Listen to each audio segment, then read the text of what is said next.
ಇವತ್ತು ನಾನು ತುಂಬ ಸಿಂಪಲ್ಲಾಗಿ ನಮ್ಮ ಮನೇಲಿ ನಾನು ಯಾವ ರೀತಿ ಸಾಂಬಾರು ಮಾಡ್ತೀನಿ ಅಂತ ತೋರಿಸ್ತಾ ಇದ್ದೀನಿ. ಈ ಥರ ನೀವು ಟ್ರೈ ಮಾಡಿ ನೋಡಿ. ನಾನು ಹೀರೆಕಾಯಿ ಸಾಂಬಾರು ಹೇಗೆ ಮಾಡೋದು ತೋರಿಸ್ಕೊಳ್ತಾ ಇದ್ದೀನಿ. Hello everyone, welcome to Hema's hobbies and kitchen. ನಾನು ವಾಶ್ ಮಾಡಿ ಅರ್ಧ ಕಪ್ಪು ತೊಗರಿಬೇಳೆ, ಅರ್ಧ ಕಪ್ಪು ಹೆಸರುಬೇಳೆ ವಾಶ್ ಮಾಡಿ ಬೇಯಿಸಿ ಒಂದು ಕಡೆ ಎತ್ತಿಟ್ಕೊಂಡಿದ್ದೀನಿ. ಆಮೇಲೆ ಒಂದು ದೊಡ್ಡ ಹೀರೆಕಾಯಿ ತೊಗೊಂಡು ಅದನ್ನು ಕ್ಲೀನಾಗಿ ಸಿಪ್ಪೆ ಸ್ವಲ್ಪ ತೆಕ್ಕೊಂಡು ವಾಶ್ ಮಾಡಿ ಕ್ಲೀನಾಗಿ ಇವಾಗ ಕ್ಯೂಬಾಗಿ ಕಟ್ ಮಾಡಿಕೊಂಡು ಇಟ್ಕೋತಾ ಇದ್ದೀನಿ. ನಿಮ್ಮ ಮನೇಲಿ ಯಾವ ರೀತಿ ಮಾಡ್ತೀರಾ ಈ ರೀತಿ ಒಂದ್ಸಿ ಟ್ರೈ ಮಾಡಿ ನೋಡಿ. ತುಂಬ ಚೆನ್ನಾಗಾಗುತ್ತೆ. ಚಪಾತಿ ಮೇಲೂ ತಿನ್ಬೋದು, ರೈಸ್ ಮೇಲೂ ತಿನ್ಬೋದು, ಅಷ್ಟು ರುಚಿಯಾಗಿರುತ್ತೆ.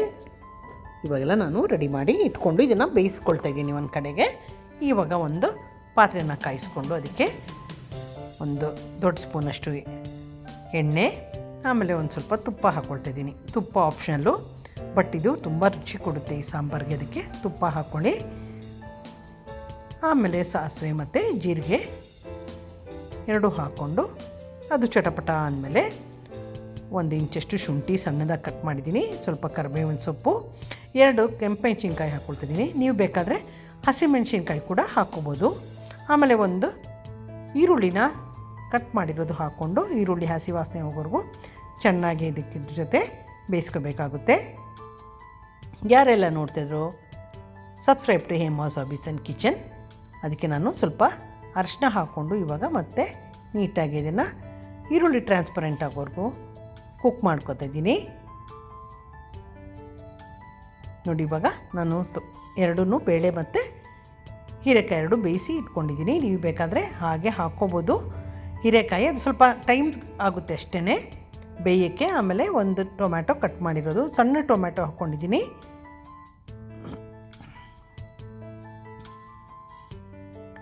ಆಮೇಲೆ ಟೊಮ್ಯಾಟೊ ಬೇಯಬೇಕಂತ ನಾನು ಇವಾಗಲೇ ಉಪ್ಪು ಹಾಕ್ಕೊಳ್ತಾ ಇದ್ದೀನಿ. 2 ಟೀ ಸ್ಪೂನಷ್ಟು ಉಪ್ಪು ಹಾಕ್ಕೊಂಡು ನೀಟಾಗಿ ಇದನ್ನು ಮಿಕ್ಸ್ ಮಾಡ್ಕೊಂಬಿಡೋಣ. ಟೊಮ್ಯಾಟೊ ಸಾಫ್ಟ್ ಆಗೋವರೆಗೂ ಬೇಯಿಸ್ಕೋಬೇಕು. ಯಾರೆಲ್ಲ ನೋಡ್ತಾರೋ ಫುಲ್ ವೀಡಿಯೋ ನೋಡಿ. ನಾನು ಈ ಮುಚ್ಚಿಬಿಟ್ಟು ಟೊಮ್ಯಾಟೊ ಸಾಫ್ಟ್ ಆಗೋವರೆಗೂ ಬೇಯಿಸ್ಕೊತಾ ಇದ್ದೀನಿ. ಇವಾಗ ನಾನು ಬೇಯಿಸ್ಕೊಂಡಿರೋ ಹೀರೆಕಾಯಿ ಮತ್ತು ಬೇಳೆ ಹಾಕ್ಕೊಂಡಿದ್ದೀನಿ. ನೀವು ಹೀರೆಕಾಯಿ ಬೇಕಾದ್ರೆ ಇದರೊಳಗೆ ಹಾಕ್ಕೊಂಡು ಬೇಯಿಸ್ಕೊಬೋದು. ಸ್ವಲ್ಪ ಜಲ್ದಿ ಆಗುತ್ತೆ ಅಂತ ನಾನು ಈ ಥರ ಮಾಡ್ಕೊಂಡ್ಬಿಡ್ತೀನಿ. ಕುಕ್ಕರಲ್ಲಿ ಬೇಯಿಸ್ಕೊಂಡು ಬೇಳೆ ಮತ್ತು ಹೀರೆಕಾಯಿ ಬೇಯಿಸ್ಕೊಂಡು ಇಟ್ಕೊಂಡಿರ್ತೀನಿ. ಆಮೇಲೆ ಅರ್ಧ ಸ್ಪೂನಷ್ಟು ಪೆಪ್ಪರ್ ಪೌಡರು, ಅರ್ಧ ಸ್ಪೂನು ಜೀರಾ ಪೌಡರ್, ಒಂದು 1/4 ಸ್ಪೂನು ಸ್ವಲ್ಪನೇ ಸ್ವಲ್ಪ ಗರಂ ಮಸಾಲ ಪೌಡರ್, ಆಮೇಲೆ 2 tea spoon sambar powder recipe ನನ್ನ ಚಾನಲಲ್ಲಿ ತೋರಿಸ್ತೀನಿ. ನಮ್ಮ ಮನೇಲಿ ಯಾವ ರೀತಿ ಮಾಡ್ತೀನಿ ಅಂತ. ಎಲ್ಲ ಸಾಂಬಾರಿಗೆ ಒಂದು ಪಲ್ಯಕ್ಕೂ ಕೂಡ ನೀವು ಅದನ್ನು ಹಾಕ್ಕೋಬೋದು. ಒಂದ್ಸಿ ಚೆಕ್ ಮಾಡಿ ನೋಡಿ. ಸಾಂಬಾರು ರೆಸಿಪಿ ಮುಂಚೆ ನಾನು ತೋರಿಸ್ತೀನಿ ನನ್ನ ಚಾನಲಲ್ಲಿ. ಆಮೇಲೆ ಕನ್ಸಿಸ್ಟೆನ್ಸಿ ಅಡ್ಜಸ್ಟ್ ಮಾಡೋಕ್ಕೆ ಸ್ವಲ್ಪ ನೀರು ಹಾಕ್ಕೊಳ್ತಾ ಇದ್ದೀನಿ. ಇದು ತವೆ ಥರ ಗಟ್ಟಿನೇ ಇರಬೇಕು, ತೆಳುವು ಮಾಡ್ಕೋಬಾರ್ದು. ಈ ಥರ ಮಾಡಿದ್ರೆ ತುಂಬ ರುಚಿಯಾಗಿರುತ್ತೆ. ನೀವು ಟ್ರೈ ಮಾಡಿ ನೋಡಿ ರೆಸಿಪಿ. ಆಮೇಲೆ ಲಾಸ್ಟಲ್ಲಿ ಸ್ವಲ್ಪ ಕೊತ್ತಂಬರಿ ಸೊಪ್ಪು ಹಾಕ್ಕೊಂಡು ಇದನ್ನು ನೀಟಾಗಿ ಮಿಕ್ಸ್ ಮಾಡ್ಕೊತಿದ್ದೀನಿ. ನೀವು ಬೇಕಾದ್ರೆ ಲಿಂಬೆಹಣ್ಣು ಹಾಕೋರಿ. ಇವಾಗ ಟೈಮಲ್ಲಿ ಲಿಂಬೆಹಣ್ಣು ಹಾಕೋದು ನಾನು ಹಾಕ್ತಾ ಇಲ್ಲ.